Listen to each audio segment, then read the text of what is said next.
Hello, everyone. Good morning.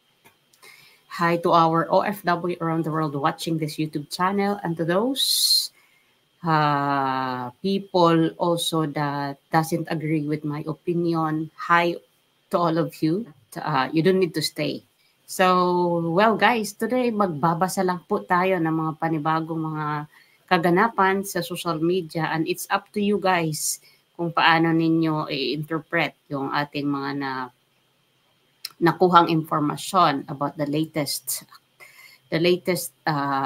what is this activity of the couple, but some of this are maybe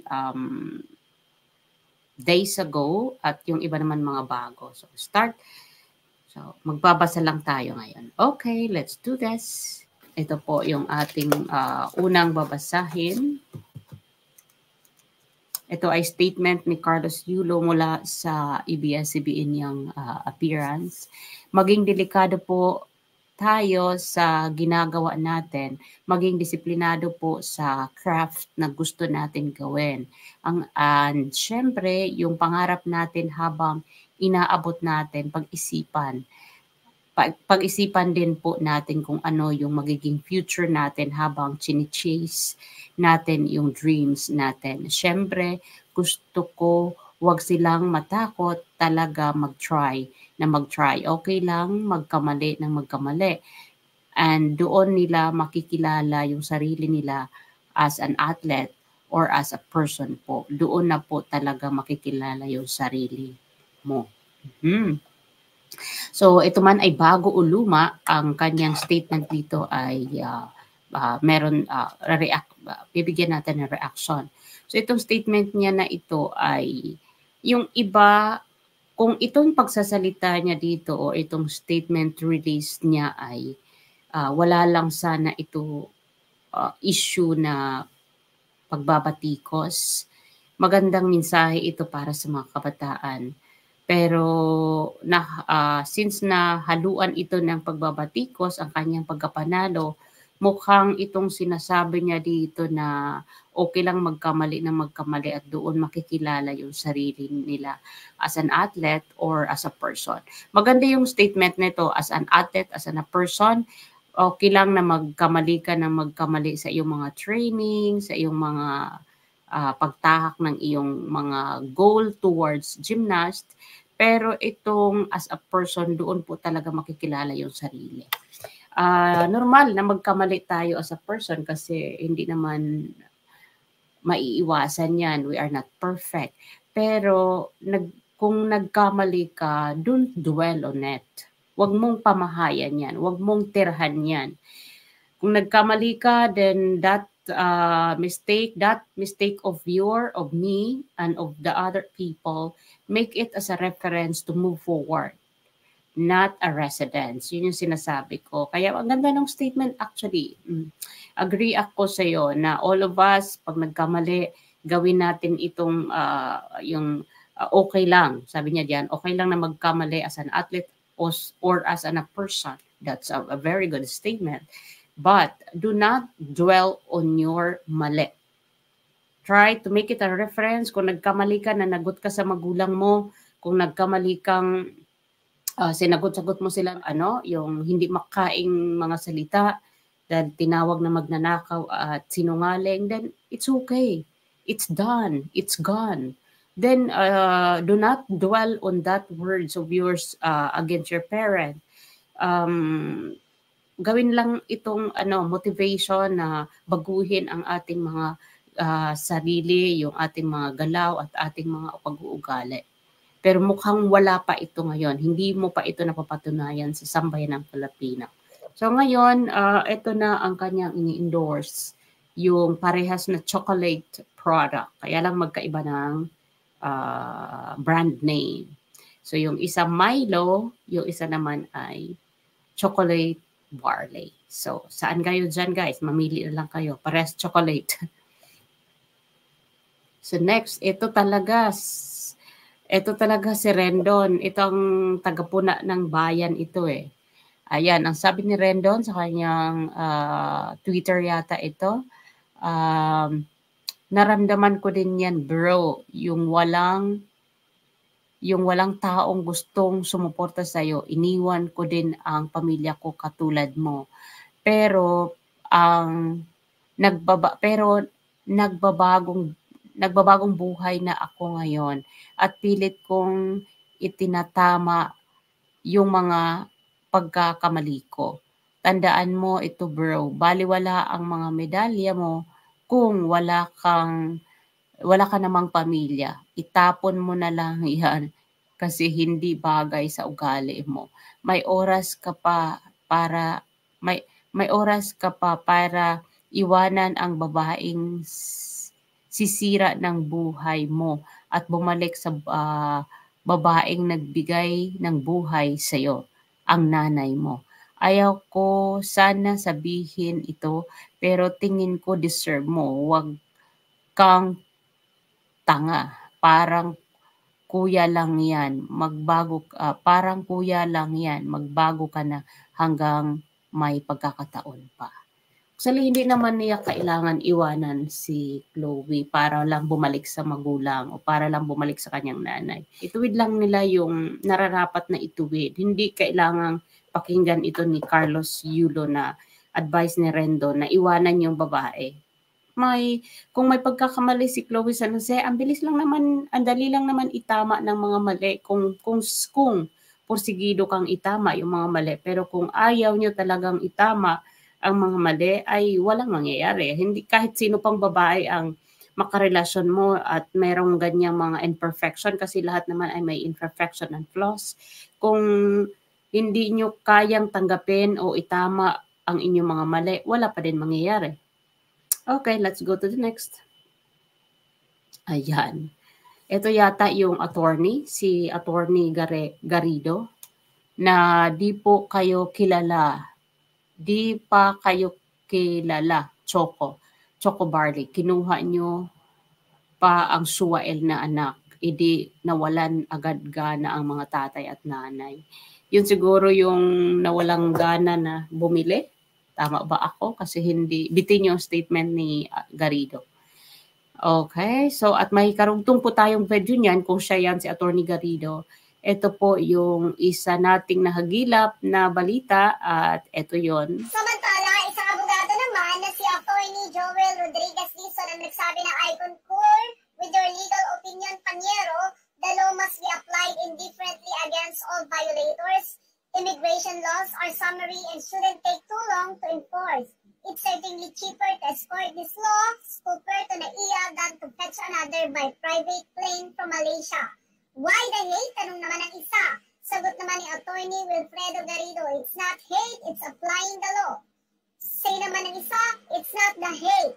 Corruption starts in small things like this. Benson Tigno Sanchez, she bragged that she grew up in Australia, hence she has no right to stay long in the country. She has no right to disseminate her ideologies to destroy family values. Only their fans supported them as if they will profit a lifetime cash flow. Yan po. Yung mga attorney nagpapalitan ng mga kuro-kuro, si Attorney Garrido at saka si Attorney Joel. Ayan po yung impact ngayon ng dalawang ito sa social media at sa yung mga nag-react ng mga tao. Okay. So meron tayo dito, ipa-flash muli ng mga linya o mga lines ni Miss Tony at saka ni Chloe San Jose.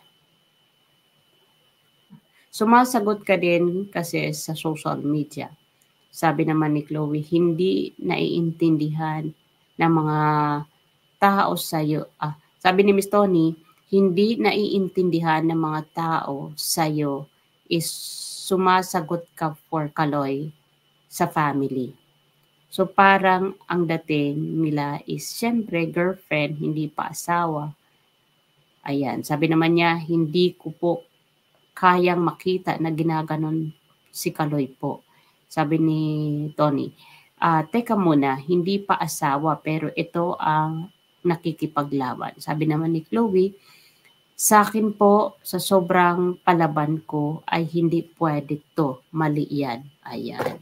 So, Ayan, hindi lahat ng pinaglalaban natin ay nakakabuti sa ating relasyon o sa ating kapwa.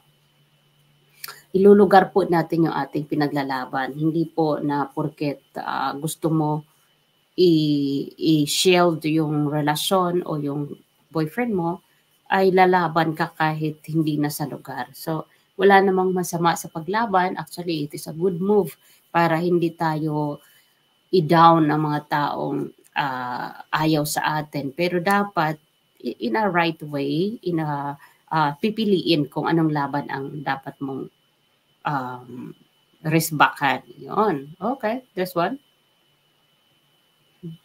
Ito ay mga kalokohan na lang talaga na sumasagot si Chloe San, si Ayan, hahaha. Feeling independent woman, wala naman pambili ticket at pangrenta ng sariling apartment. Sabi naman ni Chloe, oh talaga, nakita mo ba yung bank statement ko? Wow. Sabi naman ni Victoria, sige nga, ipakita mo ang bank account at bank statement. Alam mo yung mga ganitong childish act, kanang pambata lang to itong pagpatol ni Chloe sa mga basher. She's acting like a child. Diba? Okay. So meron naman din kumampi kay Carlos Yulo kahit papano. So ito po ang president ng PLDT. Pakinggan natin. Can do at saka puso ng Pinoy. So they're the perfect model for all of us to emulate, and not only the athletes but all Filipinos. Talagang golden example si Kaloy Yulo, no? Sa mga boxers natin, they showed what hard work, discipline, focus, resilience can do, at saka puso ng Pinoy. So they're the perfect model for all of us to emulate, and not only the athletes but all Filipinos. Talagang golden example. So, diyan siya binatikos. Dito siya binatikos ng mga netizen. Kahit talaga, hindi kasi swak sa sinasabi ng PLDT chairman, o president ba yun, chairman. Ang kanyang sinasabi na perfect model to, not only to the athletes, but to the Filipino. It's not. It's not. Wala talagang magiging perfect model sa ating mga kababayan kahit nag-uwi pa sila ng karangalan. Kahit si Manny Pacquiao dati sinasabihan din na ng mga humahanga sa kanya na perfect model din si Pacquiao sa sports and sa kanyang relationship sa family. Hindi rin Kasi nung lumabas yung kanyang anak sa labas, yung boxer ngayon, si Emmanuel, 'di ba? So it doesn't connect doon sa statement. Kaya itong statement ni Can do at saka puso ng Pinoy. So they're the perfect model for perfect model si Carlos. Maybe sa sports pwede siyang maging very good model dahil hindi niya sinukuan yung mga pagsubok sa training kahit nagkaroon siya ng depression, kahit nagkaroon siya ng nag-undergo siya ng yung mental health problem o yung nagkaroon siya ng problema sa well-being niya kasi 'di ba sabi niya noon ayaw na niya, parang takot na siya mag-try pero still hindi siya sumuko. Yun ang kanyang magandang naidulot na good example sa ating mga athletes na gusto ring tumahak ng ganitong landas. But pagdating sa perfect as a person, perfect as to the Filipino, he is not. He is not a perfect model to a Filipino kasi nga ito nga nangyari doon sa nanay niya na hindi natin inaalis yung kasalanan ni Mrs. Angelica dahil usap-usapan na si Mrs. Angelica yung unang nagkalat dahil against siya sa babae sa kay Chloe San Jose. Pero hindi ibig sabihin na porket pinangaralan ka ng magulang mo at merong ginastos sa pera mo ay tatawagin mo ng sinungaling at magnanakaw. Lalo na yung word na magnanakaw. Pwede mo pang sabihan, hindi rin red flag din sabihan natin sinungaling ang ating mga magulang Pero yung magnanakaw, that is a very heavy statement galing sa isang anak na ang nagluwal sa kanya ay inakusahan niyang magnanakaw. Hay naku guys, sa mga ayaw nitong video guys, wag na kayong manood ha. Wag na kayong abala pa o wag na kayong mag-waste ng inyong mga time. Do not waste your time to watch this reaction of mine. Wag na kasi nag-create lang kayo ng angry sa inyong mga puso. Okay? So again, thank you for watching and see you for later. Maybe later. Bye for now.